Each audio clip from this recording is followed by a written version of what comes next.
reality of making a Survivorman show can be just as challenging and rewarding as my week alone in the wilderness itself. I've covered a good part of the globe searching for remote ecosystems where I can test out my survival skills. Tonight, take that journey with me as I discover new lands to be challenged in, learn the skills and techniques required to stay alive, and handle the greatest part of my responsibilities out there, filming the show itself. Come with me on the journeys I take through the making of Survivorman.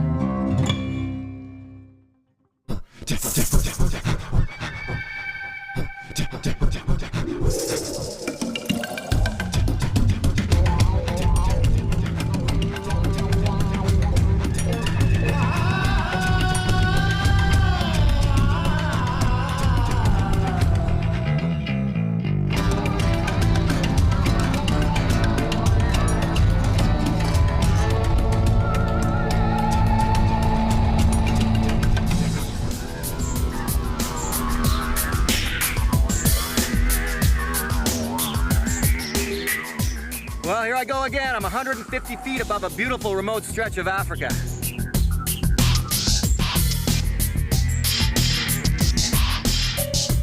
It takes a lot to get to this stage. I don't just wake up one morning and decide that I'm gonna go and survive in the deserts and the jungles. So tonight, I'm gonna take you behind the scenes and show you all the people, the planning, and the preparation that it takes to make Survivorman. The Kalahari Desert is wild and exotic. The extreme temperatures here gave me a testing that went well beyond my own experience level.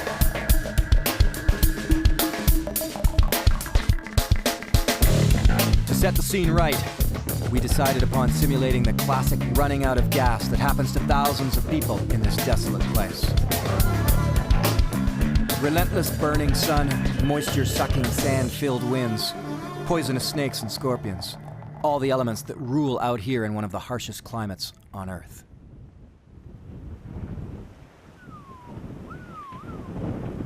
Wow.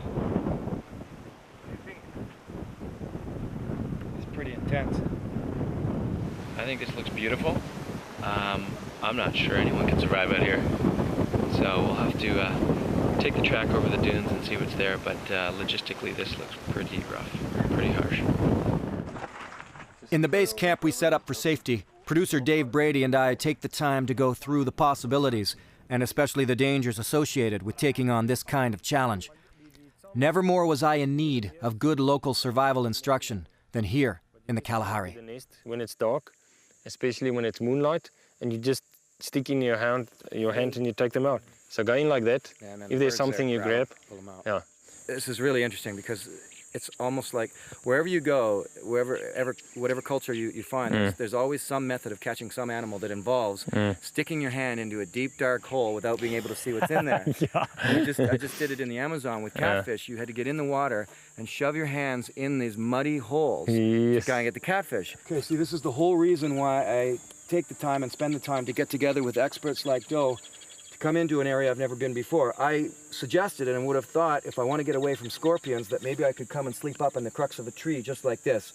But the first thing he said, with actually a smirk on his face, something's biting me, is that, well, the snakes are going to come up into this tree to go after the birds. This is exactly where the cobras might want to come. So it's the worst thing to do is to go and sleep up in there. But that's what I thought first. So that's why I've got to take the time and spend time with experts like Doe everywhere I go. Good. I'm not sleeping in a tree. Good. So you can use that for cooking, putting some eggs down there, make a fire on top of that, and you have enough moisture in the sand to cook the eggs. Really? Now, you do that with an ostrich egg? With an ostrich egg, you don't really need to put it under the sand because it's quite a big egg. It will take quite a long time. You make a big fire, you heat up the sand, you take the coals away, leave some ash. You compact the ash and the sand into a hollow, and then you put the raw egg on top of that. One of the rules, we haven't spoken about the rules for plants, where you avoid certain plants. You cut it, and inside you see it looks like an onion. Okay. You see that slime? Yeah, yeah. The glue? That's not good. Lots of oxalic acid and stuff in there. Oxalic acid? Yes, and this is what we say onion-like. So one of the rules in plants, avoid onion-like bulbs. Later that night, our Kalahari Bushman guide showed all of us the extremely dangerous practice of catching birds in their own nest. Grab him! Grab him! I have it! I have it! Okay, we go! Grab them! Come on! Grab it! Put your hands here! Put your hands here! Yeah, grab them when they come out. Let's just push. Grab when they come. Do you have one? Yes. Okay. Yes, I have. I got one. Oh, you have two? Look at the other one. Look at this. You got two. Okay, so we know it's possible now, eh? Definitely. Big time. For my own safety, I was advised not to shove my hand up into the nest when I was alone for my week in the desert. I'd rather use a 3-pronged spear. This idea came after a startling discovery while practicing this hunting skill. A sleeping Cape Cobra was inside the nest, and our guide actually grabbed it by accident while looking for birds.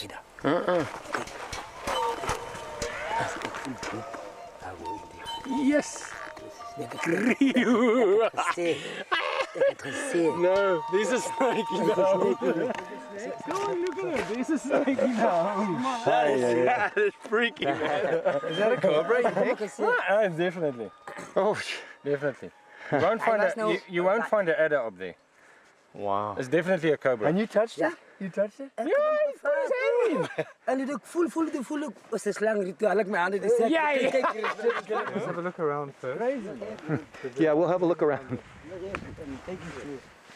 Yeah, it's a cobra. Yeah. Here he goes. By sheer coincidence, there was a biologist studying in the nature reserve who specialized in snakes. So we brought him back to the nest with the Cape Cobra still sleeping. He might have another hole to come out. Yeah.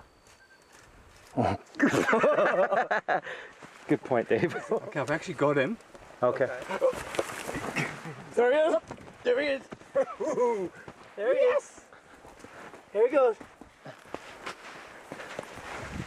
He tries to get up. But I'm not holding him for long. Because I had a couple of beers today. Oh, yeah.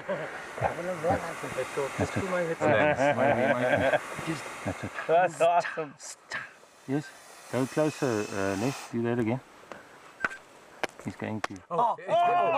Okay, you better wash your lens. No, that's okay. There's venom on your lens. That's all right. He then showed me what would prove to be my most effective survival hunting method for my week alone in the Kalahari Desert. The tastiest scorpion to eat. Their burrow it goes in at about 30 degrees, and it's a rectangular burrow. And it's normally the size of the scorpion when it's got its pincers out. If the burrow is that wide, the scorpion is that wide. See, it's really a simple matter of just creating a big hole for the scorpion to drop down into. Baby, I got one. Got a second one. And a third one. There we go. My scorpion kebab. Coming up next, I leave the sands of the Kalahari Desert to paddle the northwest Pacific coast of Alaska. The northwest Pacific coast of Alaska has that kind of scenery and topography that makes everywhere else in the world jealous. It's near impossible to find a camera angle that isn't breathtaking. I've often joked that I could just throw my cameras on the ground and they would still get an amazing backdrop to my scenes. Being a sea kayaker myself, I couldn't resist bringing this astonishingly beautiful method of traveling into the scenario I wanted to set up for my week surviving in this big country. We took a local fishing boat to get out to the remote locations I could pick from to spend a week alone. But out here, just about everywhere can be considered remote. This is my kind of country, and I was looking forward to the challenge of the cold ocean coast. The first spot we're going to check out.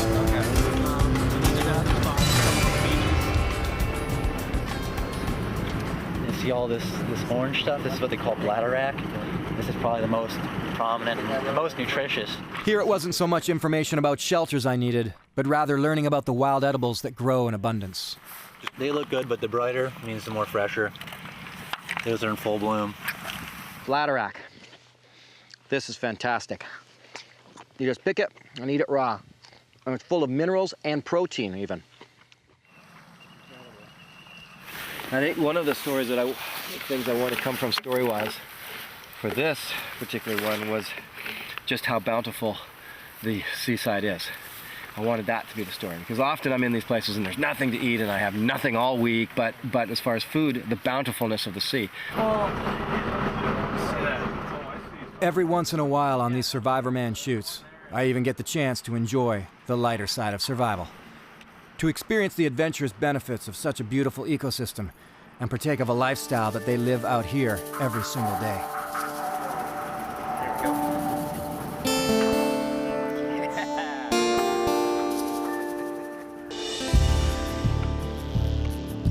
I have opportunities to enjoy the communities and the good people that welcome me and the crew to invade their otherwise tranquil existence.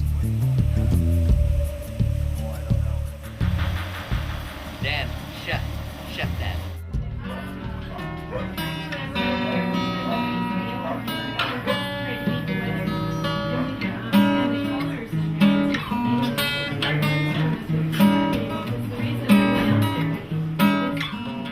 And it's the locals that often end up being my greatest resource for survival information. Sort of learn from you, or you talk to me about situation out there. I'm alone. Yeah. I don't have a full-on boat. All I have is a sea kayak. We know that there's some garbage and stuff around, so I could make a few things, maybe even make a net. I mean, if you were out there, what would you be, and you didn't have gear, what else would you be looking for to try and just to survive on? Well, one is the fiddlehead ferns, which grow everywhere.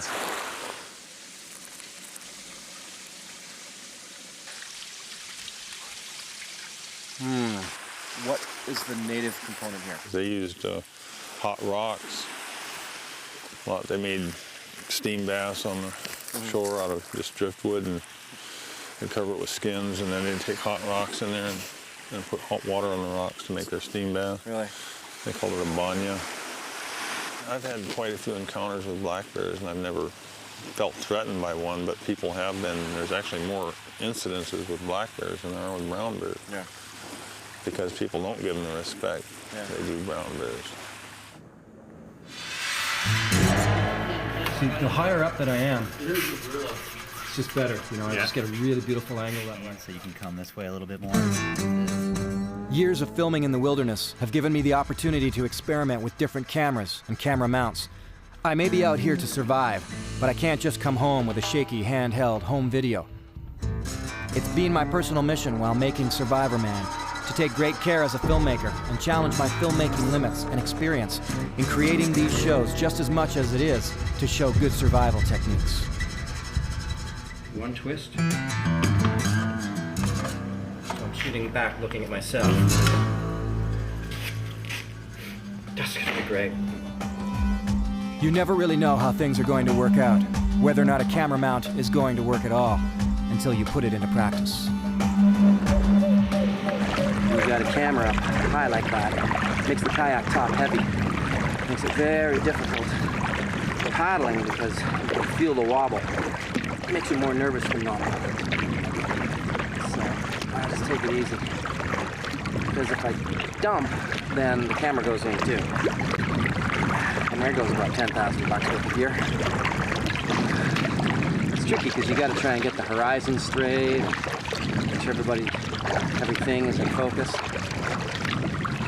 It can be tricky.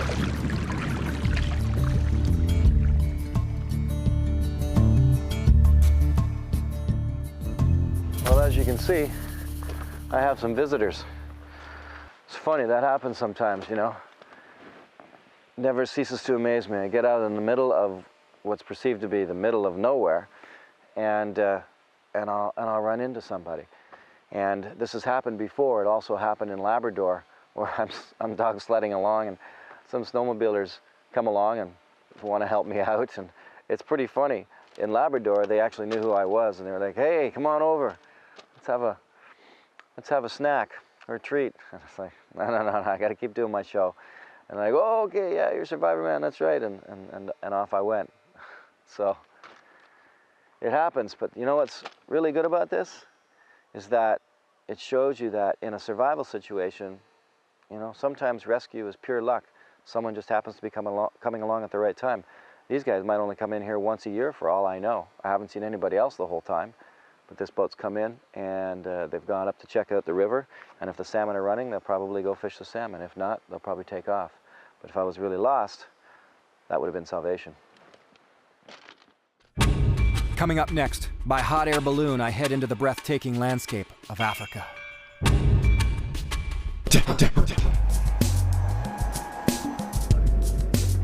36 hours of flying took me and my co-producer Dave Brady into the heart of South Africa, Botswana, and Namibia on a search for the classic African landscape.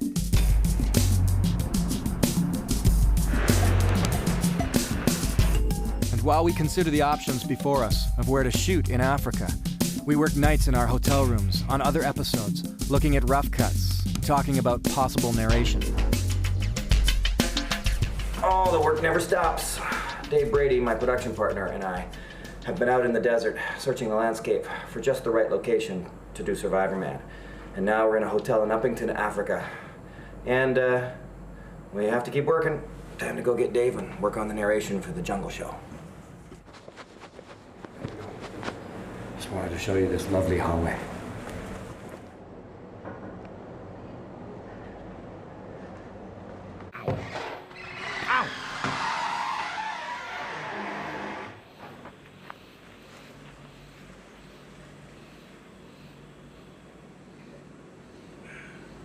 Sort of shove that piece of monkey wood in up against where the red hot poles are.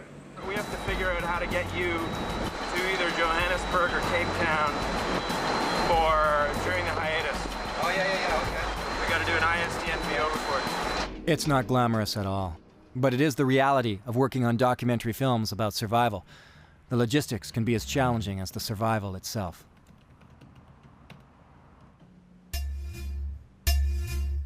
I've taken great pleasure in figuring out what various travel methods I can use to get into a particular ecosystem, but I don't always possess the skills necessary or have the time to acquire them for the given mode of transportation.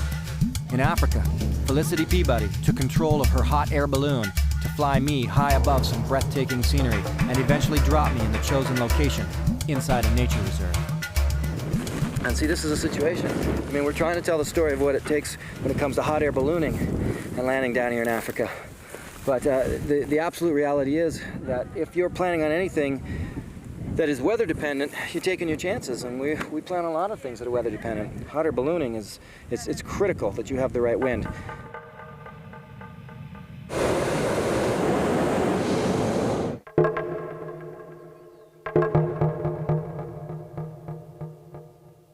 We'll drive over to Wildside now and just pass it down the road.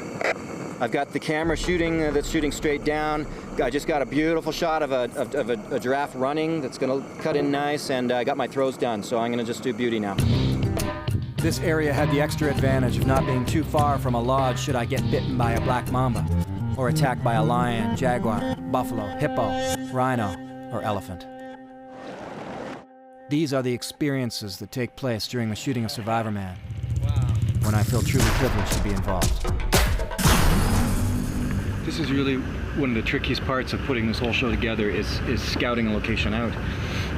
You just don't know what you get until you get down there and you get on the ground. And the bottom line is, I'm here. I'm in Africa. And now I'm looking for classic Africa, and complete with all of its challenges and dangers and everything that I need to make an episode of Survivorman. Much of my instruction in Africa took on a more serious tone, always focusing on how to deal with dangerous predators. It will have to come from there, with the sense that, okay, if I'm cornered now, this fight I'm losing, I must get away. Am I going to get away from there or there? There must be escape route. And you must think about that. The escape route we are talking, especially with animals, you can't outrun an animal. I never think of that. Can an escape route be right up the same tree? Up the tree, that is what I'm thinking, yes. Okay. That tree must be able to be climbable, because now you are surviving. It's your safety, it's your life. In the case of predators, you have to build a protection of thorn bush around you. Bear that in mind as well. The idea, as I climb inside, pull this last thorn tree in behind me, and I'm effectively surrounded by acacia thorn trees. Apparently, that's a barrier for lions. at least it buys me a little bit of time, just enough time for the lion to get a little bit more hungry. Remember, a predator's eyesight at night is awesome. Movement indicates food. All the while, I am learning the skills of survival in Africa, and then living them for 7 days on my own. A team of editors are back at home, putting together the images of my story and sifting through hours and hours of my footage.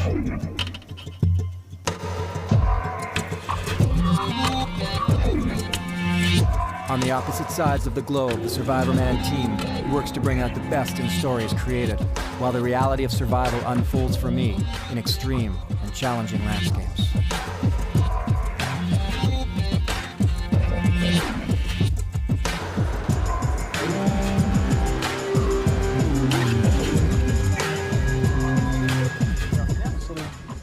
Need to be any pastoral scene. No goats, no sheep. Ears angled towards you.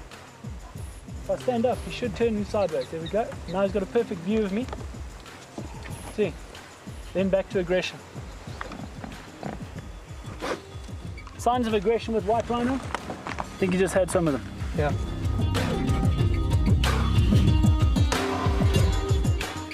But hippos are responsible in Africa for killing more people than any other large mammal. He's hungry. Yeah. Preferably don't do that too much, because if he does decide that he's taking aversion to his doe, then we might just get a couple of holes in the side of my car again. Again?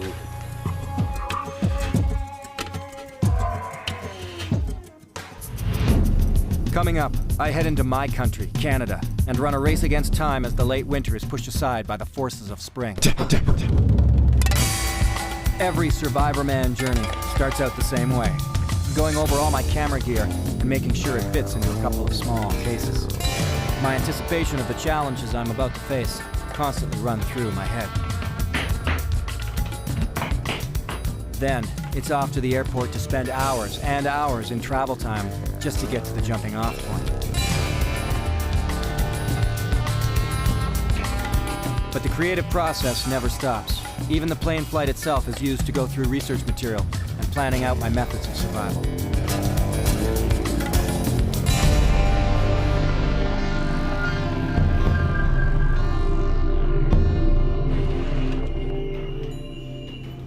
Location scouting is not taken lightly. Great consideration is given to where I should go so that I can be remote, true to the cause of survival, yet have at least a minimal safety net in place should the worst case scenario happen. And this whole shoot was shaping up to be my greatest gamble taken to date. Northwest River to Mulligan Bay. You're looking at about 40 kilometers to Mulligan Bay. It's 40K. How long does it take to do it? You're looking at maybe an hour, hour and a half, depending on conditions. Sat phone would be definitely recommended to take for sure. We've got a sat phone. Yeah. Okay. We've got the sat phone. We've got radio. There's only one issue I really have actually of the whole situation here is that if we get out to Charlie's Point and we've got 3 days of rain, 4 days of rain, we've got 2 rivers to cross when we get back here. So we have a real issue though with the water opening up if it comes on to rain, because we'll all be trapped up there. What about the locals? I mean, they're probably all going to watch it and go, "Whoa, let's go home. We're going to get stuck out here."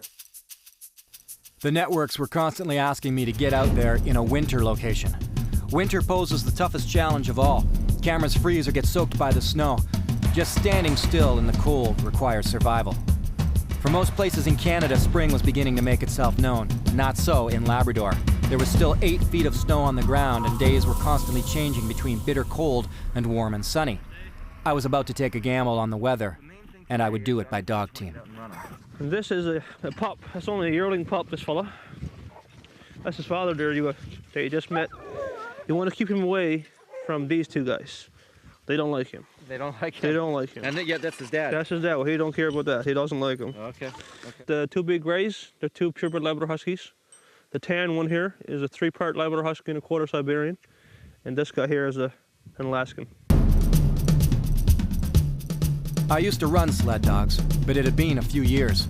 I spent a day working with the team so I could get used to the challenges of handling 7 aggressive and strong sled dogs. There's no forgiveness in this mode of travel. A simple mistake could quite literally be a fatal one, especially in a harsh and equally unforgiving landscape. If separated from the dogs, they won't look back to see if you're still on the sled. They'll keep running, and you'll be left alone to survive in the wilderness. But here, even the crew would have their own set of challenges. to get through this week.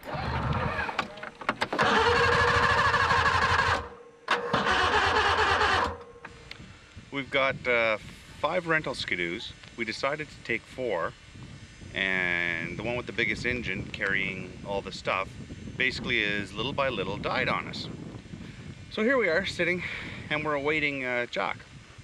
He's one of the local guides who's going to make his way probably around 2 hours to come get us.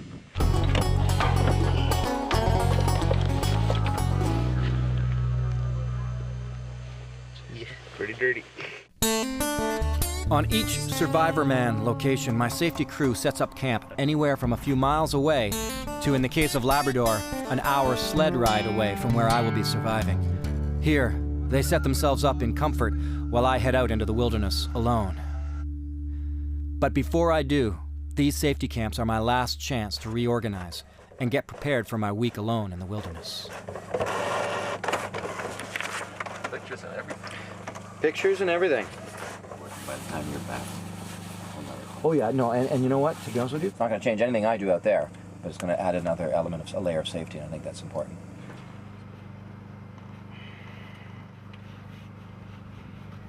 Here I go again. And then, once again, I head off alone. But this time I had pushed the limits of weather and gambled a bit too much. You gentlemen all good? Good too. Thanks, guys. Yeah! Ho! Ho! Ho! Woo! See you in 7 days! For the first time in shooting Survivorman, the entire process was cut short by necessity to rescue not me, but the safety crew itself, as late winter rains had turned the ocean into mush, stranding them from the small village a day's ride away. Apprise me of the situation. Are they slushy, or what's the deal? Yeah, we had to scald right. And in turn, stranding me from them. Even the little ponds on the barrens? Yeah. Forget the film, forget everything. If you were just here, you'd come up to do some ice fishing, and this was the situation, what would you be thinking of? I don't know. I probably would have to call a chopper in for sure. There's no question about it. You don't think we'll get across? We would have only one chance to get me back to their safety camp before the ocean thawed. Plug. I froze my fingers a whole whack. Throwing dog shit at him. Yeah, he's saying pull the plug now. Goodbye, Labrador. And so for the first time ever, a Survivorman shoot had challenged the weather enough that it fought back and won over all of us, sending my crew and myself back to civilization.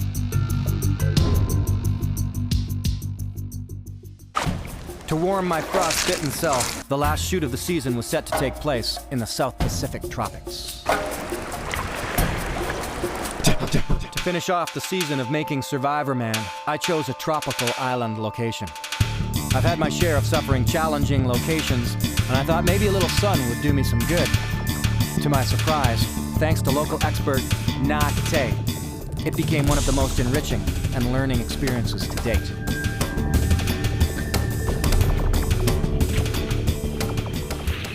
My survival friends in Africa, the Amazon, the deserts, anywhere I've found someone who really knew their stuff, are all people who take great delight in sharing their skills and knowledge of their own brand of wilderness survival. How you doing, buddy? Ah, whoa. And now, is that the stonefish? No, that's a flounder. Just a flounder. Okay. Look at that. Did you see that? I didn't really see him though, no. I'm gonna have to learn how to recognize.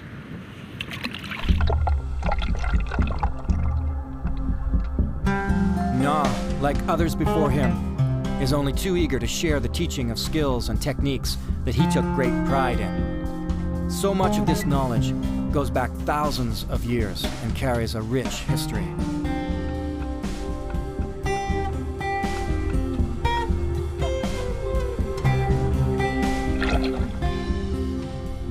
So very often, skills like husking a coconut the proper way or collecting wild edible plants would find its way into my week-long survival ordeals, and inevitably, they would keep me going and help me to survive. We'll start your fire.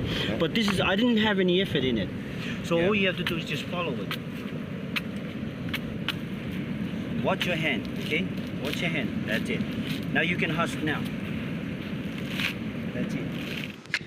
So you just put it in once like that. You don't keep jamming in. Wiggle it in, and then start to just push down on the other side of the coconut here. That's what I'm talking about. Yeah. Oh yeah, this one. See? That look. That's the best one. Look at that. Yummy. That one. Look at this. Survival instructors throughout the world speak the same language. We know what it's like to spend nights alone in the middle of the wilderness, to live through cold nights without shelter, sleeping on a rock, to feel the hunger pangs of 3 days with little to no food. Nearly every location I have been to, I have met these amazing men and women of survival, and have grown myself as a survival instructor far beyond my expectations. That's great. Sweet, high in energy. Yeah?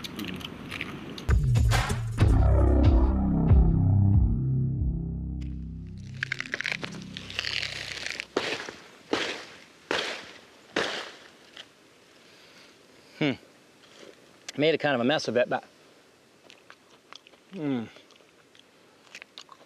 insides of these palm trees are quite good, quite edible. Les, when you pick something on the reef, use the stick. If it's sticking out here or underneath there, use the stick to stick it out, all right? Don't stick your hand underneath. Well, because there's a lot of little creatures.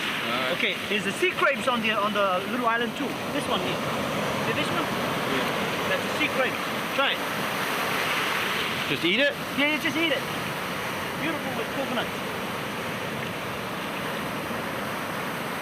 Sea grapes.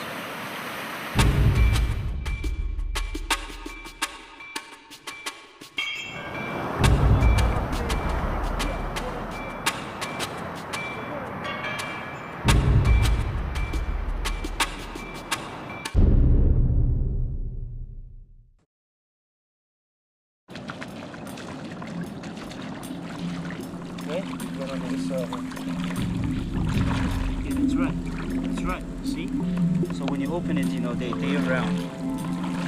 Oh, there's a huge crab right there. That's right. Perfect. That guy right there. Oh, yeah. See the perfect fish. Look. Oh, yeah, I see him. Look at that. There you go. Look at that. Okay, Les, your turn. I want to see your technique how you carry this thing. Night fishing was a particularly exciting skill to try out, but so often, when I'm taught the skills, it's on a beautiful night, with lots of food energy in me and help available.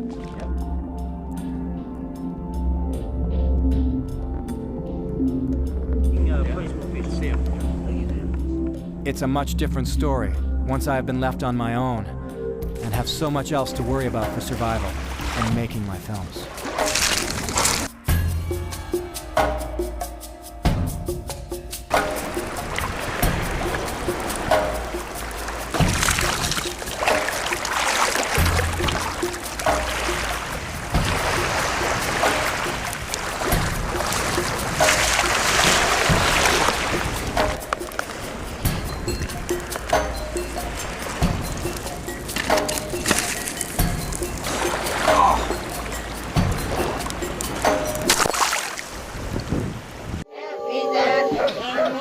Next, I learned from the Warani, the primitive inhabitants of the Amazon jungle. We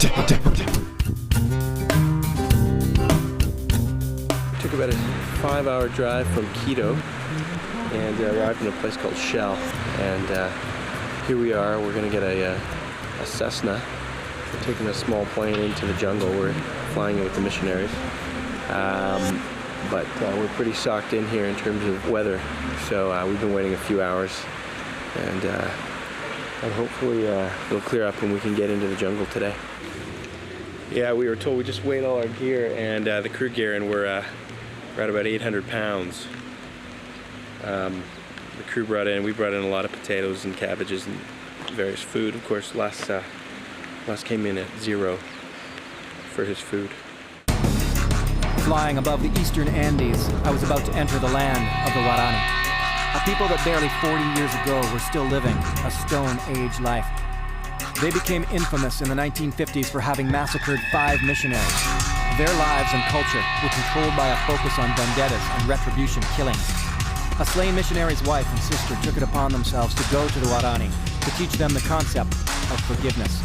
Likely the only reason I could even consider dropping down into the middle of this jungle.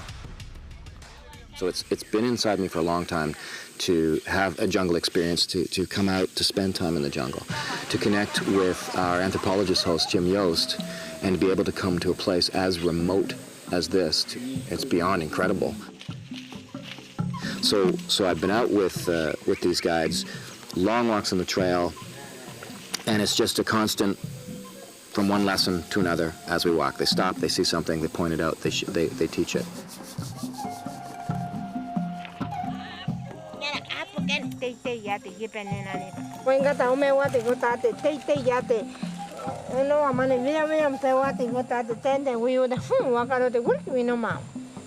So my grandfather used to take this, rub it all over his legs to try to keep the snakes from biting. They would smell it and flee. Did you say what it was called? Kayata. Kayata.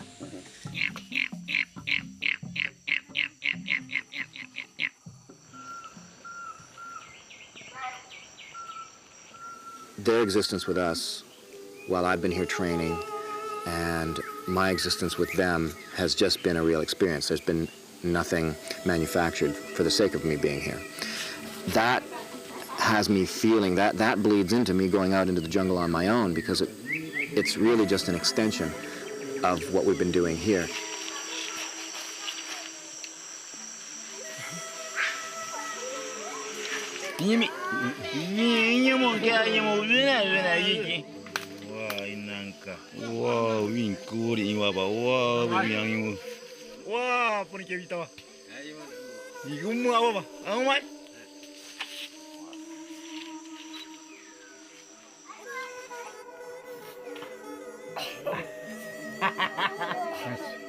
Uro? How do you say close? Uro. Uro. Uro. Uro. Uro.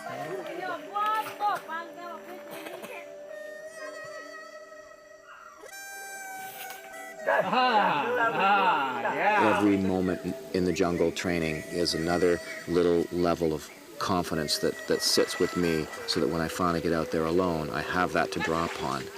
And whether it be the long walk that we did off in the middle of the jungle to find a salt lick where the tapir go, or poling up river a long ways and working with fishing in the rivers and things like that. Every one of those things just is another level of confidence, another method that I learn or understand, and that it's a toolkit. Each one of those learning moments is another tool that gets put into my kit that I can draw from and pull from when I'm out there alone. Dinner.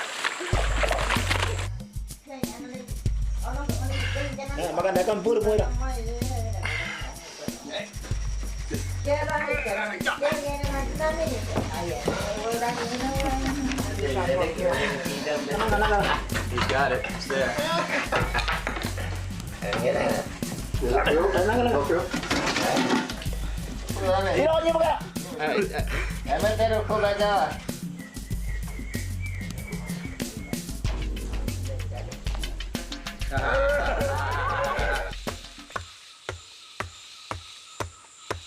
I think with their actions, they're saying, you can do this.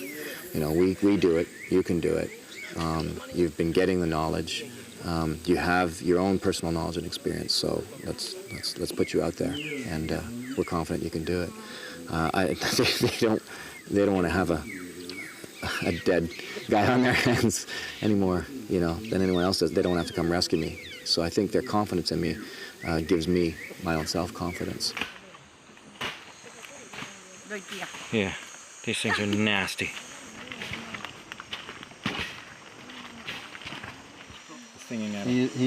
He's got knee problems like we all do out here, and so he puts that on there to make the pain go away. He says after a while, won't feel a thing.